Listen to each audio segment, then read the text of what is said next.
Hi guys, I have some of the new, I believe they're called Tartaros.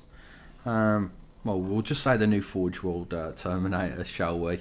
And they look really, really cool. They're much smaller in scale than your standard Terminator that we've all come to know and love. So I'll just put one of those on there so you can actually see side by side. Well, in one dimension, height-wise, they're a tiny little bit taller if we stand them back to back. You'll see that the new Terminator's a tiny little bit taller, and this one's got a bending leg, but the actual, chunkiness of them has been decreased somewhat, as you probably can see here. If I spin these two, you might be able to get a sense of scale. But unlike the actual Contemptor Dreadnought as opposed to the old one, where I thought there was a huge difference in aesthetics, I still think side by side they both look good. I really like these, but I also like these Terminators, so I wouldn't know which ones to pick as my favourite. But it's nice to have the option to have two different Terminators. So let's talk a little bit more about the new Forgeworld ones. Now, they're saying it's not fine cast, but I don't know. I'd say it's fine cast. They come on the fine cast sprues, and they've got all the pitfalls that you get with fine cast. You get so many voids. What do I mean by voids? Well, where you'd normally get a raised surface, like a rivet, you'll get a void where it'll be a hole, like a little pinhole instead of rivet, like you'll see here. Now, almost every single one of these shoulder pauldrons here, the round circle, like a button, had some kind of defect that I had to fill back in. You might see some filling paste there. None of the rivets are still intact, and on almost all of the there's that one's not too bad. This circle there is full, but if I get another one, you'll notice that there's a hole. Now you can green stuff it in, but it's so hard green stuffing in very, very fine detail like that. You'll see that there's some paste there where there was all pitted little holes in the top of the chest there.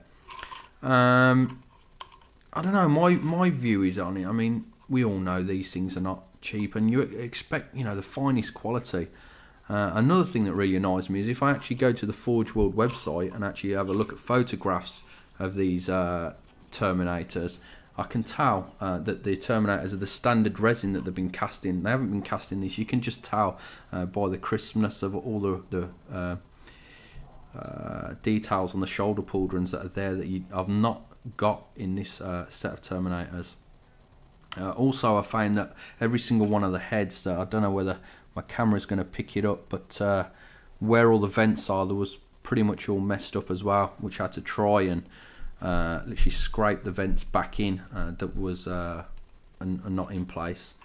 But that's a small gripe, I suppose. I'm a bit of a rivet count, a bit of a nitpicker, and I like things to look really, really perfect. And I suppose you could argue with the fact that maybe they're not supposed to be. You're supposed to touch them up with green stuff and whatnot to make them better. But let's go over the unit as a whole. And this is a flame, and this is okay.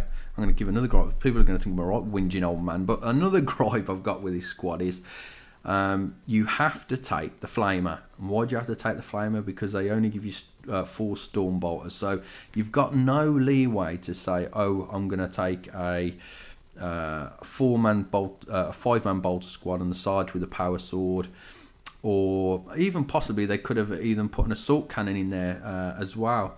So you're very limited with how you set them up. Other than that, beautiful looking minis. The sculptor that actually sculpted this, wow, just phenomenal. Whatever they get paid at Forgeworld to sculpt these things, they deserve every penny and then some. Such talent and quality. Silly little things that you look out for, like if I can show you on one of the legs, they've designed these little flaps by the feet that you can see. And now with the foot's pressed forward, they've designed it so the flap's actually coming out. So it's so forward thinking in how they design these things to work as if it was a functional thing as opposed to a tiny little miniature. It's just beautiful. And another cool thing, okay, there is drawbacks to fine cast or resin, but there is positives.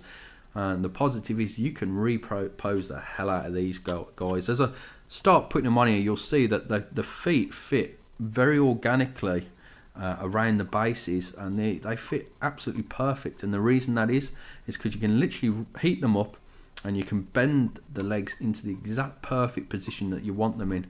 And as you can see on this guy, his one leg swinging back there at a slight angle, and his other one straight. But both feet are firmly planted on the base there, and it doesn't look forced at all. So that's that one. And we got the Sergeant here with the power sword, and I love that power sword, absolutely stunning. And all the bits you're seeing that are put in the ballast are literally just bits and bobs of spare bits of miniatures that I've just buried in there just to add detail. Nothing really fancy, but when it's all painted up, it'll just add to that feel of them being on a battlefield that's, you know, had a lot of battles on it. And you'll see that every single one, I'm going to actually stack them because this is going to go into a long video, which we don't really want to do for unpainted miniatures, is that every single one of these miniatures, the feet and the legs will be in different poses. And that's the beauty of working with resin or fine cast. You can literally make every single one in a unit look different.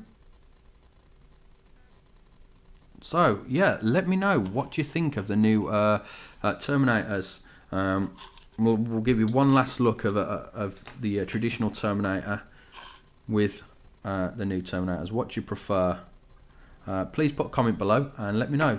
Thank you for watching, and please rate and comment and subscribe.